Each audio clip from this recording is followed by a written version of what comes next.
His breathing slowed every night, yet the mansion stayed alive with people rushing in and out, whispering like they were preparing for a funeral that hadn't yet happened. 15 doctors had tried to heal him, each with their own tests, medicines, and reassurances, but nothing worked. Everyone said money could buy life, but for Richard, the wealthiest man in town, it seemed useless. And yet, inside the house, someone nobody listened to was quietly watching, someone who noticed what no doctor had seen. Richard lay in his king-sized bed, his skin pale, his eyes heavy, his voice weak. His daughter Emily sat by his side, holding his hand as tears threatened to fall. "Dad, please eat something," she whispered. "You're scaring me." Richard gave a faint smile. "Doctors say I'll be fine." "But I don't feel fine."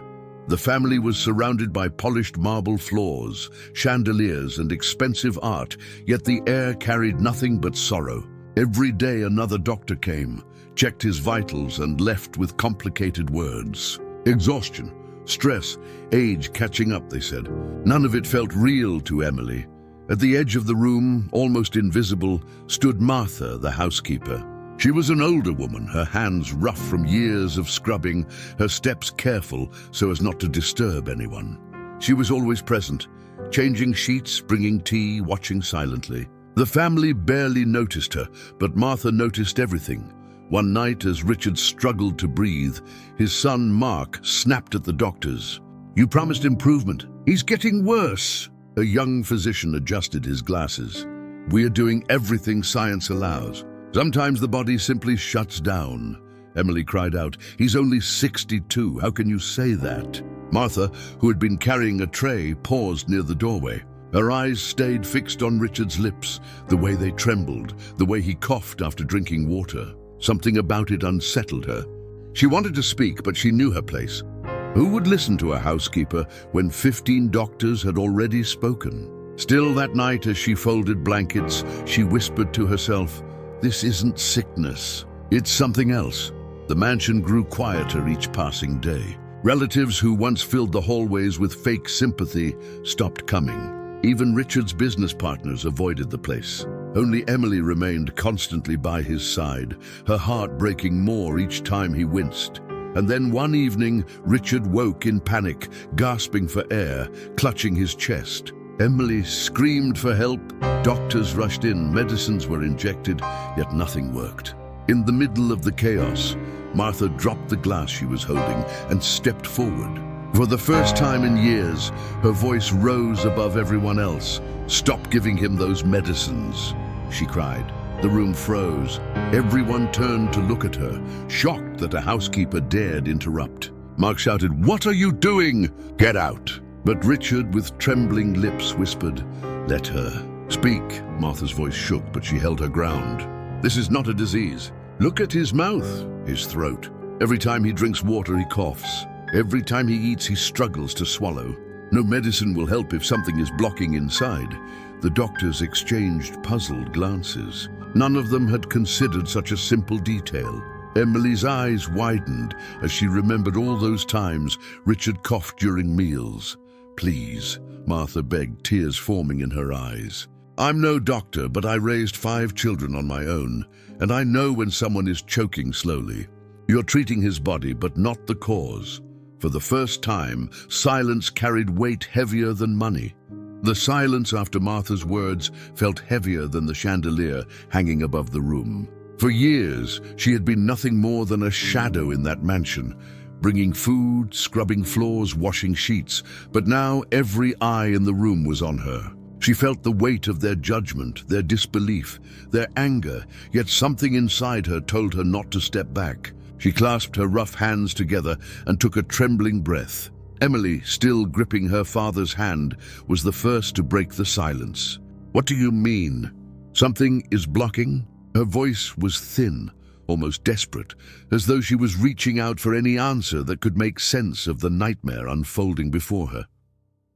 Martha glanced at Richard's lips, pale and cracked, then at the small glass of water left on the nightstand. She remembered every small detail, how he coughed after a sip, how his chest rattled after swallowing, how his eyes sometimes welled up as though the simple act of eating hurt more than anything. "I've seen this before," Martha said softly. "Not in rich homes, not in hospitals. Back in the neighborhood where I grew up. My neighbor, Mr. Johnson, he suffered like this. Doctors said it was his heart, but no medicine worked. Later, we found out something in his throat had been growing for years, closing slowly like a door. They only realized it when it was too late. A wave of unease swept the room. One of the doctors, a tall man with a sharp suit and clipped tone, cleared his throat. This is highly unprofessional. You cannot compare a medical condition with some anecdote from a poor neighborhood. With all due respect, madam, we are trained experts. If there was something obstructing Mr. Harris's airway, we would have seen it." But Martha did not step back. "Would you have seen it?" she asked quietly, "if you were only looking at his heart, his lungs, his blood? Did you ever sit with him long enough during a meal? Did you ever watch his face when he tried to swallow?" The question landed like a knife. Emily looked at the doctors, her eyes wide with both fear and accusation. "Did you?" she demanded. None of them answered. Richard let out a faint laugh, though it came out broken, almost like a cough. "Funny, isn't it?" he whispered hoarsely. "I paid millions for experts, but the one person who notices me is the woman who cleans my floors." His voice cracked, not just from weakness, but from something deeper, years of realizing what money couldn't buy. Mark clenched his fists. "Dad, don't listen to her. She's trying to play hero, but she doesn't know anything. We need to trust the professionals," Emily snapped, her eyes burning. "Professionals? 15 doctors and not one of them gave us answers. If she sees something, we should at least listen." The tension built until it seemed the very walls of the mansion would crack. Martha stepped closer to Richard, lowering her voice, but making sure everyone heard. "Please, sir, don't let them push this aside. Get a proper test for your throat. I beg you. I don't want to watch another person die like this." The head doctor shook his head dismissively. "This is unnecessary. His symptoms clearly align with age-related complications, perhaps cardiovascular issues. We are monitoring that." But Richard, weak as he was, raised his trembling hand. "Enough," he whispered. "Do what she says." The doctors hesitated. Mark stormed out of the room, slamming the heavy door, but Emily held her father tighter. "Thank you, Dad," she whispered, then looked at Martha. For the first time since Martha had been in that house, Emily's eyes softened with genuine gratitude. The next morning, against the strong protests of some doctors, an ENT specialist was called in, a man who had never been part of the original team. He was younger, quieter, less polished, but his eyes were sharp. After only a few minutes of examination, his brows furrowed. He asked Richard to swallow a small amount of water, and when Richard coughed violently, clutching his chest, the specialist turned to the room. "There is definitely a narrowing in his esophagus," the doctor said. "It's serious. I'm surprised this wasn't checked before." The original doctors exchanged awkward glances, their pride bruised. Emily gasped and covered her mouth, while Martha stood in the corner, hands folded, her heart pounding. Richard, though weak, looked at her with an expression no one had ever given her before: respect. But what came next deepened the mystery. The specialist ordered urgent scans, and when the results arrived, his expression grew darker. "This isn't a typical blockage," he explained carefully. "There's something unusual pressing against his throat from the outside. Something we need to investigate further." Emily's heart dropped. "What does that mean?" "Is it cancer?" The doctor didn't answer immediately. He looked around the room, then lowered his voice. "It could be a growth, yes, but the way it's positioned, it doesn't look natural. I'll need a biopsy to confirm." Richard closed his eyes. "So 15 doctors missed this," he whispered. "And the woman polishing my floors saw what they didn't." His lips trembled. What a world! That night, the mansion grew heavier with whispers. Mark returned, furious at Emily for listening to a maid over real doctors, but Emily refused to back down. "If Martha hadn't spoken, Dad would already be gone," she argued. Mark sneered, accusing Martha of meddling, of wanting attention, of trying to gain sympathy for her own benefit. But Richard silenced them both with a faint but commanding voice. "She saved me," he said. Not you, not your doctors, her. Martha tried to hide in the shadows, embarrassed by the attention, but inside her heart was breaking. Not because she wanted praise, but because she remembered all the times she had seen poor families ignored by professionals, all the times simple truths were hidden under pride and arrogance. And now, in this wealthy house, history was repeating itself. But the real twist arrived when the biopsy report came back. The specialist walked in with a file, his face unreadable. Emily rushed forward. "Please, tell us," the doctor sighed. "It's not exactly cancer. There's a large mass pressing against his esophagus, but it doesn't look like a tumor formed by the body." He paused, glancing at Richard. "It looks like something foreign, as if something he swallowed long ago lodged itself and grew hard over the years." The room went cold. Emily's jaw dropped. "Foreign? You mean like food?"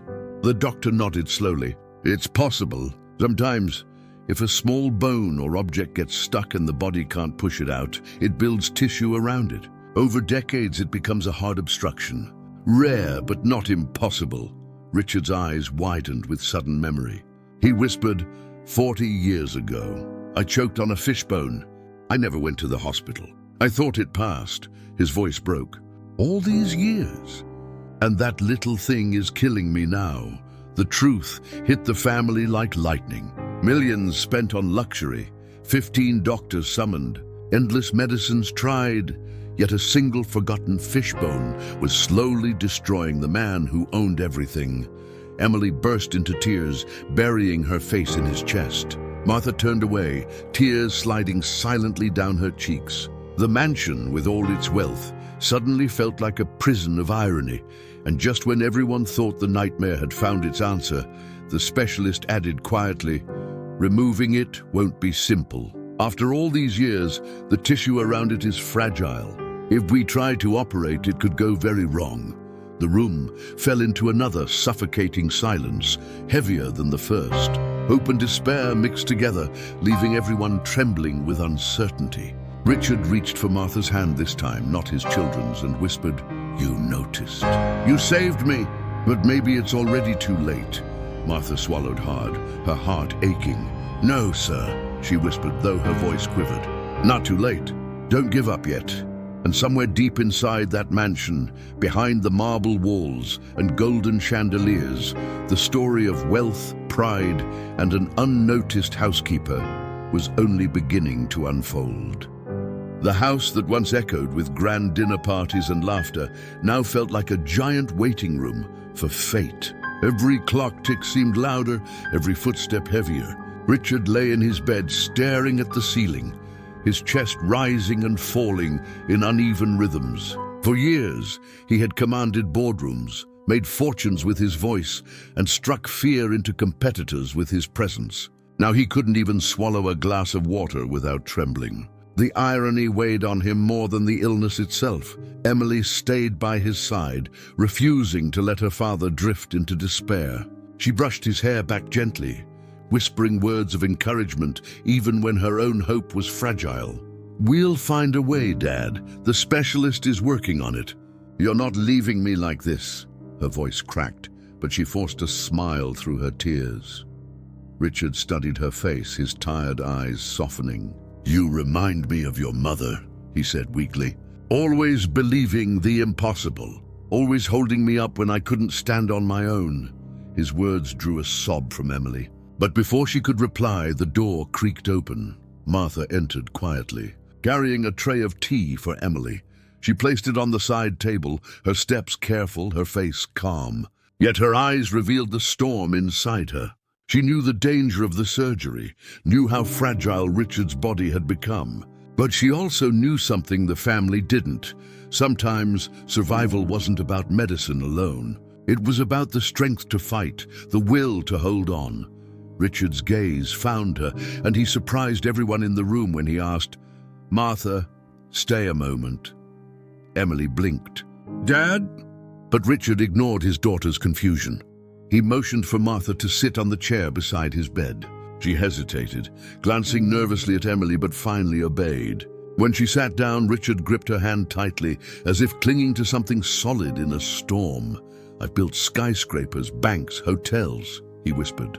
"But tell me why the one person who notices me is you." His voice cracked with a mixture of pain and humility. "Why is it that I had to nearly die before I realized you were even here?" Martha's throat tightened. She had never been spoken to like that by him before. "Sir, I only did what anyone with eyes and a heart would have done." "No," Richard said firmly, though his voice was faint. "Others had eyes. They didn't see. They had knowledge. They didn't care. But you watched. You cared. Even when I never noticed you." Emily's eyes glistened as she listened. Torn between pride for Martha and guilt for not realizing her father's blindness sooner, but their fragile moment was shattered when the specialist walked in holding fresh test reports. His face was serious, his lips pressed tightly together. Everyone's heart skipped a beat. "Well," Emily asked quickly, "can he be operated on?" The specialist sighed. "Yes, but it will be risky. The growth around the foreign object has fused with delicate tissue. Removing it could stop his breathing entirely. But leaving it in will only make things worse." "We have little time." Emily's hands trembled. "Then we have no choice. We have to try." But before Richard could answer, the door burst open again. Mark stormed in, his face red with anger. "What nonsense is this? Another doctor? Another report? This is all a trick.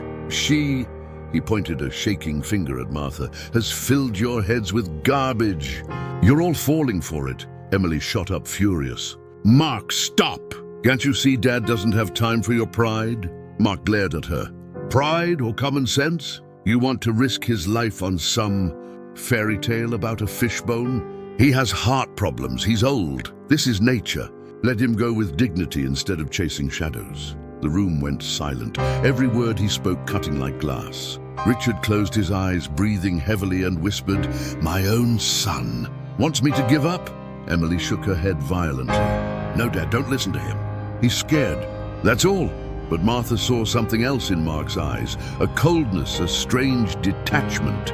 She frowned deeply, sensing there was more beneath his words than fear. For the first time, she wondered if Mark truly wanted his father to recover.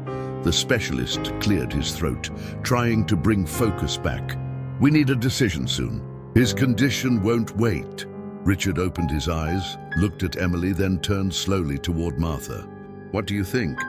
Martha froze. She had never been asked for her opinion in that house before. Not on chores, not on family matters, and certainly not on life and death. Her lips trembled as she spoke. "Sir, you fought your whole life. You never gave up on business, on wealth, on your dreams. Why stop now? If there's even a chance you can be saved, take it." Emily clasped her father's hand tightly. "She's right." "Please, Dad, don't give up," but Mark sneered. Of course she'd say that. She wants to be the savior of the story. Maybe she thinks you'll put her in the will if you survive. The words hit Martha like a slap. Her chest burned with humiliation, but before she could defend herself, Richard opened his eyes wide and rasped, "Enough!" His voice, though weak, carried a command that silenced everyone. "Mark," he said slowly, "if I die because of your stubbornness, you'll never forgive yourself. And if I live, it won't be thanks to you. So keep your greed and suspicions to yourself." Mark's face turned pale, but he said nothing more. He stormed out, slamming the door behind him.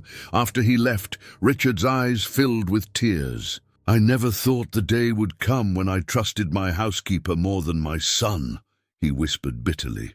The specialist looked at the family. "Prepare him tonight. Tomorrow morning we attempt the surgery. It will be delicate. Pray it succeeds." That night the mansion didn't sleep. Emily sat awake, writing a letter in case things went wrong. Richard lay in silence, his thoughts drowning in regrets, of a son who only saw inheritance, of a daughter he hadn't cherished enough, of a housekeeper he had ignored for years.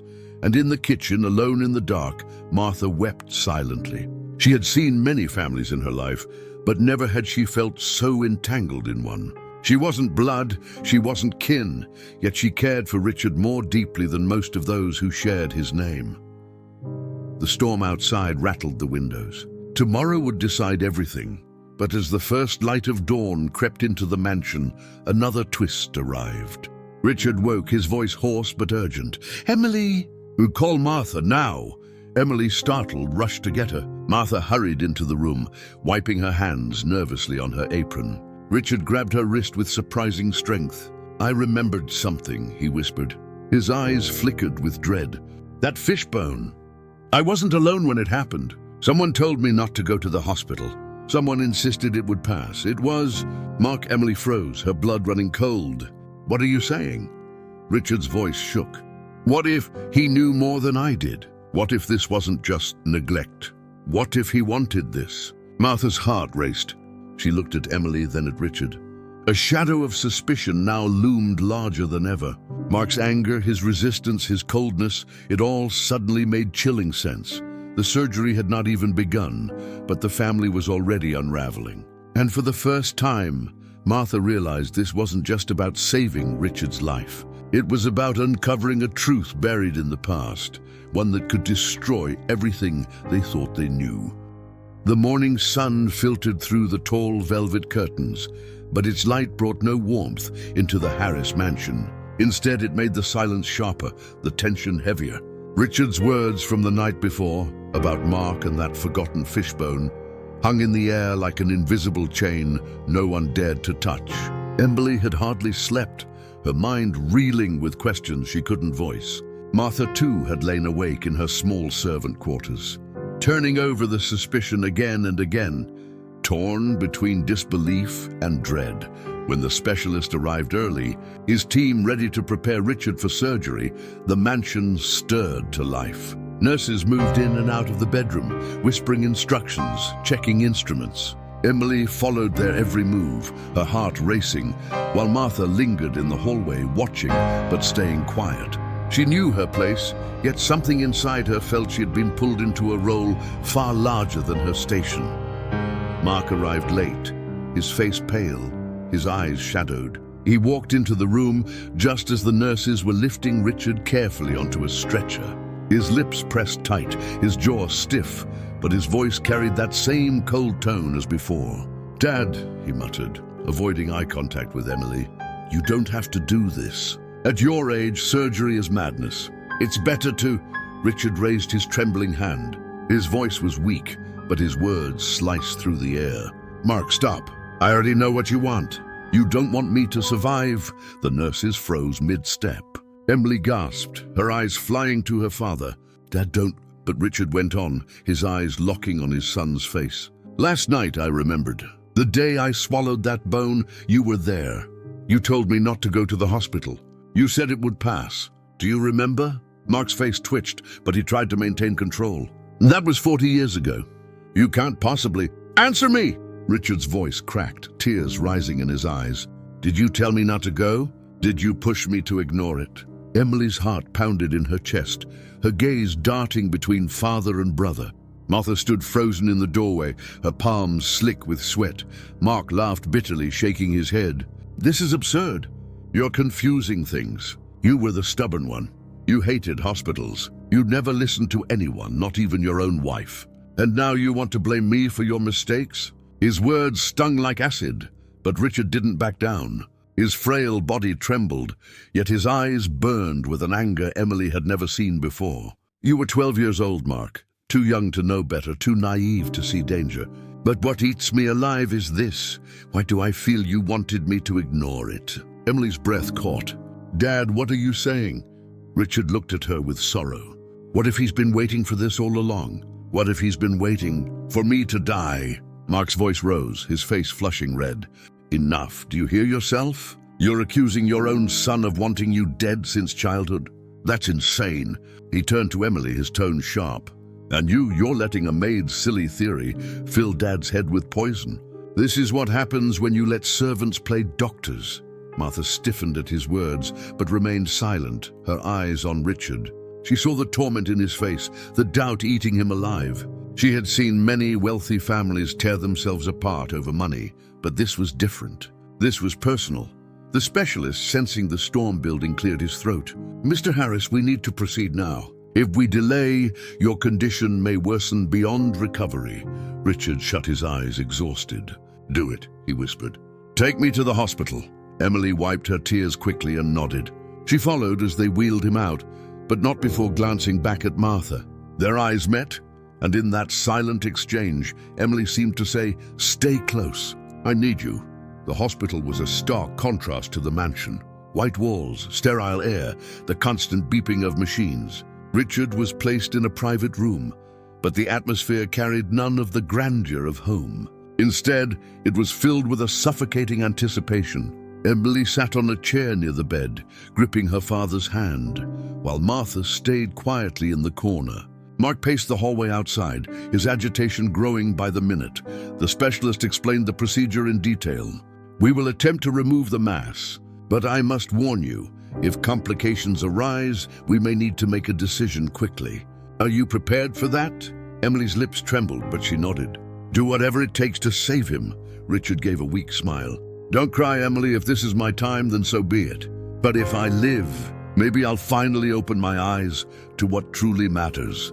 Martha felt her chest tighten at his words. For so long she had scrubbed the flaws of his wealth, invisible in his empire, and now he spoke like a man stripped bare of all illusions. She wanted to say something, but she swallowed the urge. Her role was not to speak, it was to watch. The hours dragged. When Richard was finally taken into the operating room, Emily broke down, clutching Martha's hands. "I can't lose him.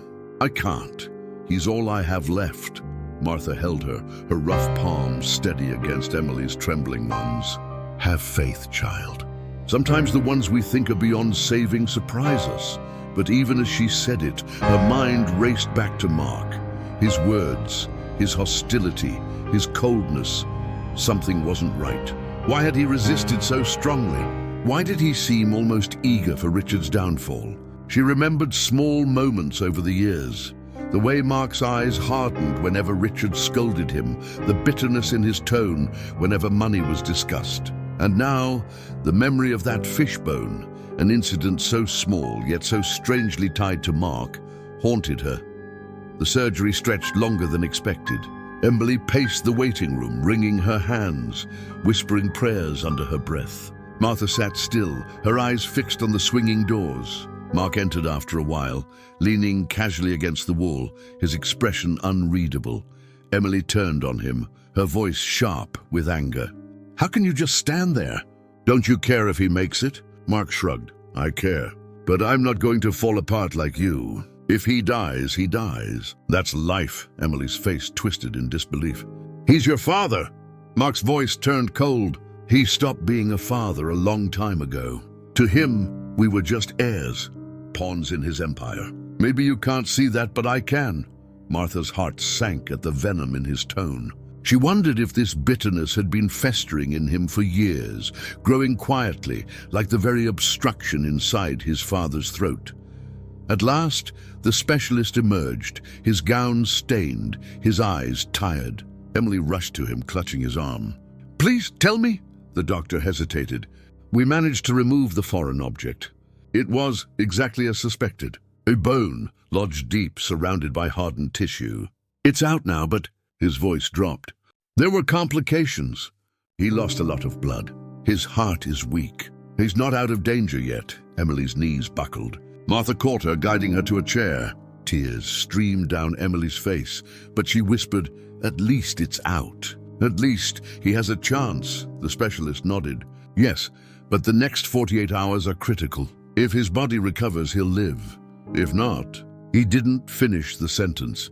When Emily finally went in to see her father, Richard was pale, tubes running from his arms, machines humming softly around him. He opened his eyes weakly, and his first words were not to Emily but to Martha. "You were right," he whispered. "All of you were right to listen to her. She saved me." His gaze shifted to Emily. Promise me you'll never let Mark control everything. He's not ready. His heart is not pure." Emily wept, clutching his hand. "I promise, Dad."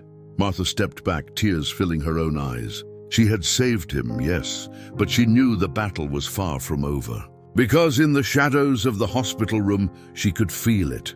Mark's anger had only grown darker.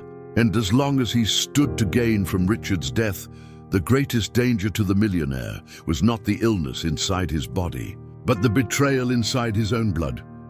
The first night after Richard's surgery was the longest of Emily's life. The sterile hum of the machines in the private hospital suite seemed louder than thunder, and every beep from the heart monitor struck her like a blow to the chest. She hadn't left her father's side. Her slender frame slumped in the chair, her fingers laced around his cold hand. The nurses came and went, whispering in hushed tones, checking his vitals, but Emily barely heard them. All she could see was his face, pale, drained, yet still carrying the weight of a man who had never bowed to life, only to betrayal. Martha stood quietly at the window, her figure faint against the glow of the city lights outside. She hadn't spoken much, but her presence had been unshakable. Emily drew strength just from knowing she was there. She remembered her father's words before he slipped back into unconsciousness. "She saved me." Those 3 words had changed something in Emily. For the first time, she saw Martha not as a maid, but as the thread that had kept their family from unraveling completely. Mark, however, had not set foot in the room since the surgery. He had stormed out hours ago, muttering about business meetings and responsibilities. Emily had tried not to think about it, but the truth pressed heavily on her heart. Her brother did not care if their father lived or died. His absence was a statement louder than words. By dawn, Richard's condition stabilized slightly. The specialist came in, his tired eyes scanning the monitors. His heart is holding, though barely. The bleeding has stopped, but the strain was immense. "The next day or 2 will decide everything," Emily nodded, swallowing the lump in her throat. "I'll be here every second." The doctor hesitated before continuing. "One more thing. When we extracted the obstruction, I asked myself how a bone could have remained lodged for so long without causing fatal infection. Upon closer examination, we noticed signs of deliberate scarring, almost as if someone had tried to force the area to heal around it, keeping it hidden rather than removed." Emily froze. Martha turned sharply, her brow furrowed. "What do you mean?" she asked. The doctor sighed. "It may have been treated years ago, not removed, but sealed. Someone interfered. I cannot say who or why, but this was no ordinary neglect." Emily's stomach dropped. The puzzle pieces rearranged in her mind. Her father's forgotten suspicion of Mark suddenly seemed more credible. If someone had truly interfered, if someone had wanted that bone to remain buried inside him, then it was no accident at all. It was a decision, a choice. When the doctor left, Emily turned to Martha, her voice trembling. "Do you think... could it really have been Mark? Could he have wanted this?" Martha's eyes were heavy with sorrow. "Child, I've seen greed do things you would not believe. But I also know a wound this deep is not made in one day. If Mark carries hatred in his heart, it's been there for years. The question is, why?" Later that morning, Mark returned. He looked disheveled, his suit rumpled, his tie loosened as if he hadn't slept. Emily stiffened the moment she saw him. He didn't ask about Richard, didn't even glance at the machines. Instead, he walked straight to the side table, where the doctor had left a folder of post-surgical notes. "What are you doing?" Emily snapped, stepping in front of him. "Relax," Mark muttered, brushing past her. "I just want to see the reports." "It's my right to know." "You're right." Emily's voice cracked with fury. "Where were you when Dad was bleeding on the table? Where were you when I begged for him to hold on?" Mark's eyes narrowed. "I don't need to sit here crying like a child to prove my love. I handle things differently. Someone has to think about the future." Martha watched quietly, her sharp gaze flicking between the siblings. Emily's tears spilled, but her anger flared hotter. "The future? Is that all you care about? His company? His money? You're standing here calculating his worth while he's fighting for his life." Mark slammed the folder shut, his jaw clenched.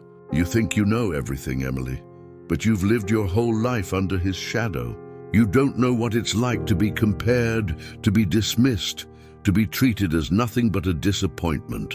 Maybe you see a father worth saving, but I see a man who never saw me." Emily reeled back, stunned by his words. For a brief moment, she glimpsed the boy inside, the boy who had grown up craving approval but receiving only cold judgment. But the bitterness in Mark's voice was stronger than any hidden pain. It was a poison that had seeped too deep. That night, when Emily finally dozed off beside her father's bed, Martha slipped out into the corridor for fresh air. She wasn't gone long, but when she returned, she found Mark standing dangerously close to the machines. His fingers hovered near the IV line, his face tense with conflict. "Mark!" Martha's voice was low but sharp.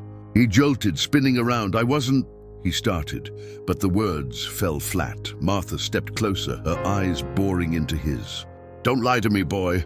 I've been in this house longer than you've been alive. I know the look of a guilty soul." Mark's face hardened. "Stay out of this." "You don't understand. Then make me understand," Martha whispered. "Tell me why your own father's life feels like a burden to you. Tell me why you'd rather see him gone." For a moment, Mark's mask cracked. His voice dropped, heavy with rage and hurt. "Because he never loved me, not once. Everything I did was never enough. And now, even on his deathbed, he trusts you." He spat the word like venom. "A servant more than his own son. Tell me why I should save a man who never saved me." Martha's chest ached. For a heartbeat, she almost pitied him. But pity was dangerous. She took a steadying breath.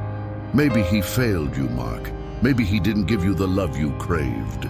But killing him won't fill that emptiness. It will only curse you with a shadow you'll never escape." Mark's eyes glistened, but he turned away sharply. "You don't know anything," he muttered, storming out of the room. Martha pressed a trembling hand to her chest, the weight of the confrontation heavy. She knew then that Richard's greatest danger wasn't the weakness of his body, but the storm in his son's heart. By the second evening, Richard stirred again. His voice was weak, but he managed to speak a few words to Emily. "Where's Mark?" Emily hesitated, then said softly, "He comes and goes. But don't worry, Dad, I'm here. Martha's here. We won't leave you." Richard's eyes clouded with sadness. "Emily, if I don't make it, you must promise me. Keep Martha close. She sees truth where others see only shadows. And promise me you won't let Mark destroy what I built. He doesn't just want the company. He wants to erase me." Emily choked back sobs, nodding fiercely. "Don't say that. You'll live. You'll see him change." But Richard shook his head faintly. "Some wounds don't heal." His hand squeezed hers weakly before he drifted back into unconsciousness. Emily sat frozen, his words echoing in her mind. She turned slowly to Martha, her voice a whisper. "Do you think he's right? Do you think Mark really wants to erase him?" Martha's gaze was steady, though sorrowful. "I think Mark is already halfway there." The days that followed moved slowly, each one stretching like a thread pulled too tight. Richard's condition hovered in a fragile balance, alive but weak, breathing, yet never quite steady. Emily rarely left his side, her exhaustion painting shadows beneath her eyes, while Martha continued to be the silent guardian of the room, tending to small things the nurses overlooked, noticing details others ignored. The mansion, once filled with laughter and the clinking of glasses from Richard's extravagant parties, had become a place of whispers and quiet dread. On the third night, Emily stepped out of the hospital suite for the first time in days. Her legs carried her almost against her will down the long, echoing corridor, her chest tightening with every step.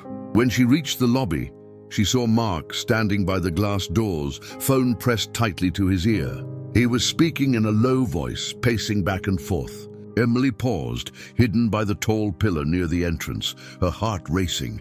"Listen," Mark hissed into the phone. "The old man isn't improving. The doctors are giving him days, maybe weeks. We can't afford to wait any longer. Once he's gone, I want the papers signed immediately." "I don't care about Emily's objections. She's too emotional to stop me. Just make sure the board votes in my favor."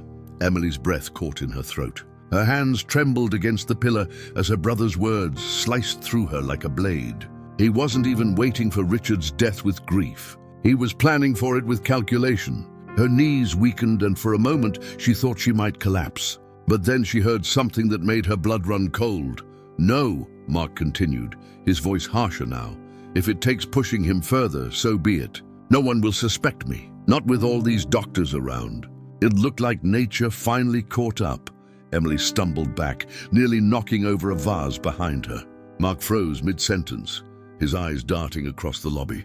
She quickly ducked into the side hallway, pressing herself against the cold wall, her heart thundering in her chest. She waited until she heard his footsteps fading away before daring to move again.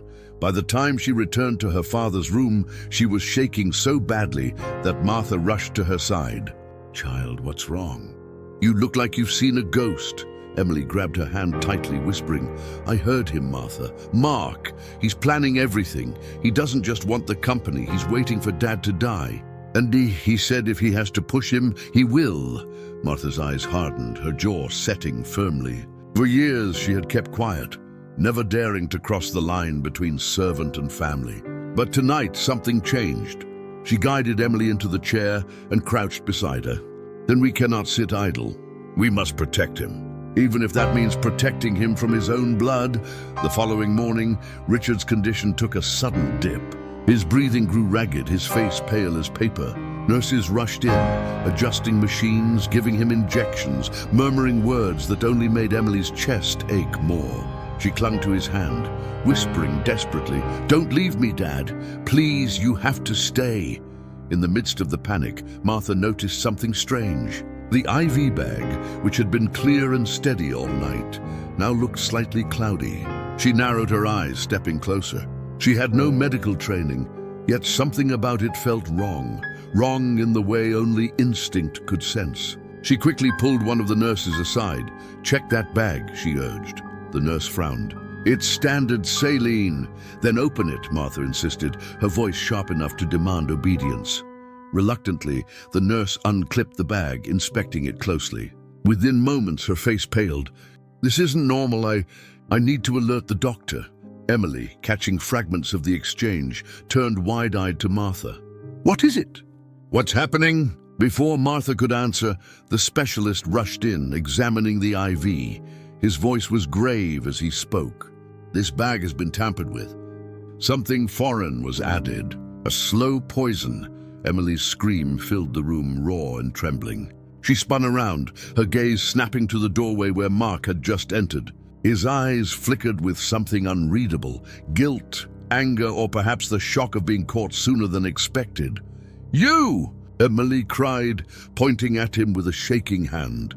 "You did this. You tried to kill him!" Mark's face flushed crimson. "That's absurd. How dare you accuse me?" He turned toward the doctor. "Tell her this happens all the time. Contamination, mistakes." But the doctor shook his head firmly.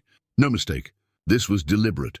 Someone wanted Mr. Collins dead." The room buzzed with chaos, nurses whispering, Emily sobbing, Martha standing like a rock in the storm. Mark's denial grew louder, more desperate. "Why would I kill my own father? Do you have any proof? Any evidence at all?" "This is madness." Emily's voice cracked like glass. "Because I heard you, Mark, last night. I heard you say you'd push him if you had to." The silence that followed was heavy, suffocating. Mark's jaw tightened, his fists clenching at his sides. "You're lying," he spat, but his voice lacked conviction. For the first time, Richard stirred in his bed. His eyes fluttered open, weak but clear enough to see the scene unfolding. His gaze shifted slowly from Emily's tear-streaked face to Mark's rigid stance. His lips moved, a whisper barely audible. "Mark, why?" Mark's entire body trembled. For a split second, vulnerability broke through his mask. His eyes welled with tears, his voice cracking as he choked out, "Because you never saw me. You never cared. All I ever wanted was to matter, and you gave me nothing but your shadow." Emily sobbed, collapsing against Martha, while Richard's fragile hand reached weakly toward his son. But Mark didn't take it. Instead, he turned sharply and stormed out of the room, his footsteps echoing like thunder down the sterile hallway. That night, Emily sat beside her father, her heart heavy with a storm of emotions. Richard, though exhausted, managed to speak in halting whispers. "I failed him. Didn't I? I built an empire, but I lost my son." Emily clutched his hand tighter. "No, Dad, he chose this path. You can't blame yourself for the darkness in his heart. Martha, standing nearby, spoke softly but firmly. Sometimes wealth feeds wounds instead of healing them. He was blinded by it. But Emily, you mustn't let his choices destroy you. You must be stronger than both of them. Emily nodded, but her tears kept falling. She didn't know if she was strong enough. She didn't know how much longer her father could hold on, and she didn't know what Mark might do next, now that his mask had cracked and his secret was out, because deep down, Martha felt it too. A man driven by greed could be dangerous, but a man driven by rejection could be unstoppable. The night after Mark fled the hospital, silence wrapped itself around the corridors like a shroud. Emily didn't sleep. She sat by her father's side, watching the slow rise and fall of his chest, terrified that if she blinked too long, he might slip away. Martha kept watch too, standing near the window, her face lined with quiet worry. The storm outside rattled the glass, as though echoing the storm inside their lives. In the early hours of dawn, a nurse entered with a file in her hands, her expression uneasy.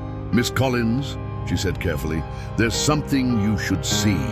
These are your father's older medical records. I was asked to review them when the poisoning incident came up."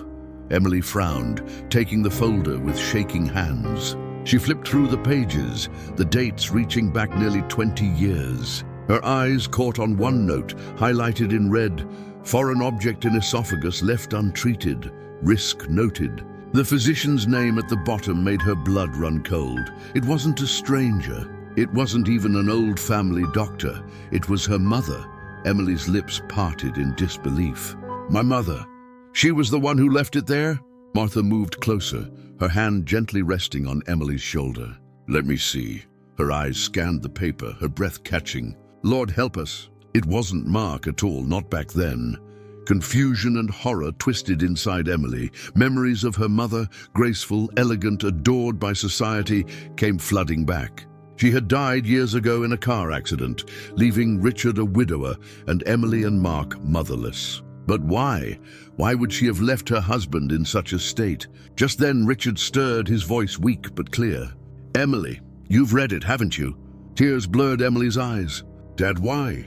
Why didn't you ever tell us?" Richard closed his eyes, his chest rising with a painful sigh. "Because I couldn't destroy the image of the woman you loved. Your mother. She didn't want me to live. She was tired of me, tired of the marriage, tired of my empire consuming everything. She found someone else long before the accident. I discovered the betrayal too late. When I collapsed years ago, she stood in that hospital room and convinced the doctor to leave it. Said it was safer that way, that I was too weak for surgery. But the truth," his voice cracked, a single tear slipping down his cheek. "The truth is, she wanted me gone." Emily covered her mouth, sobbing quietly. The perfect family portrait she had carried in her heart shattered into pieces. She looked at Martha, whose face was heavy with both sorrow and understanding. But Richard wasn't finished. His hand trembled as he reached for Emily's. Mark knew. He was only a boy, but he saw her whispering to the doctor. He saw her signing the papers. He carried that secret all these years, thinking I allowed it. He thought I loved her betrayal more than I loved him. That's why he hated me. That's why he wanted me gone. Emily gasped, her whole body shaking. All this time, his anger wasn't just greed. It was heartbreak. The weight of the revelation pressed down on the room like a crushing stone. Martha closed her eyes, whispering, Lord, sometimes the sins of the past poison the living long after the dead are gone. 2 days later, Mark returned. His face was hollow, his eyes rimmed with sleeplessness. He stood at the doorway of the hospital room, hesitant, broken. Emily tensed, ready to defend her father, but Richard lifted a weak hand. Let him come. Mark stepped inside, his gaze flicking from Emily's tearful face to the fragile man on the bed. He opened his mouth, but no words came. For the first time in his life, he looked small. Not the ambitious heir, not the angry son, but a boy carrying wounds far too heavy. Richard's voice was frail but steady. You hate me, Mark, but you should know. I never hated you. It was your mother who tried to end me, not I who abandoned you. I kept her secret because I wanted you to love her memory. But it poisoned you instead. Mark's lips trembled. He shook his head violently, tears spilling. You knew. And you never told me. You let me live hating you? You let me rot in that anger? His voice broke into a sob. Do you know what that did to me? Richard's hand reached out, trembling. I thought I was protecting you, but I see now. I was only killing us both.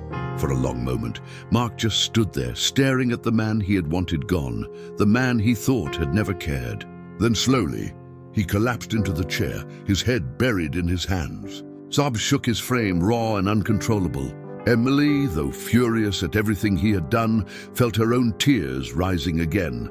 Martha, standing in the corner, whispered to herself, At last, the truth has been spoken. Richard did not live much longer. His body had endured too much. But in his final days, he found something he had lost long ago. He found honesty.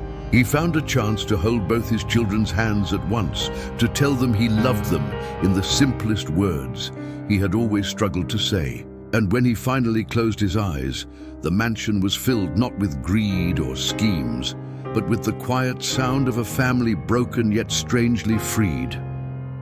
Mark never touched the company papers again. He resigned from the board, leaving the empire to Emily. When asked why, his answer was always the same. I spent half my life chasing a throne I thought was stolen from me. But the truth is, I was chasing love that can't be bought. Emily carried her father's memory with dignity, not the perfection of a family's false image, but the hard truth of its flaws. She leaned on Martha, who had seen everything from the shadows, yet saved them all by speaking when no one else would. And though grief stayed with them, it was no longer poisoned by lies. Moral lesson: no wealth, no empire, no number of doctors can heal the wounds created by secrets and silence. Sometimes what destroys families isn't illness, but the truth left unspoken. Only honesty, even when painful, can bring peace, and love must be spoken before it's too late.